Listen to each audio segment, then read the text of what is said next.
Prime Minister of India Dr. Manmohan Singh on Thursday said that although reasonable, but a target of 8% economic growth is ambitious. Speaking during the inauguration of the National Development Council in New Delhi, the PM also said that global economic downturn has affected Indian economy badly.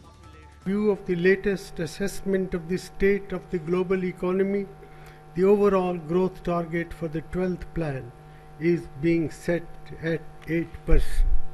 This is a reasonable modification, but I must emphasize that achieving an average of 8% growth following less than 6% in the first year is still an ambitious target. Dr. Singh blamed the global downturn for being major hindrance in local growth. However, he said that India will have to implement measures within its domain to ensure immunity from foreign factors. The continuing crisis in the global economy has reduced growth everywhere.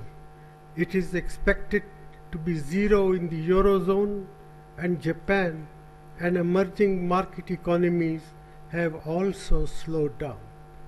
The global slowdown, combined with some domestic constraints, has meant that our growth has also slowed down.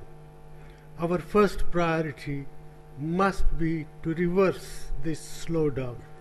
Inaugurating the NDC meet, Prime Minister proposed the 12th five-year plan for discussion among cabinet ministers and chief ministers of all Indian states. The next five-year plan would focus on agriculture, PM said.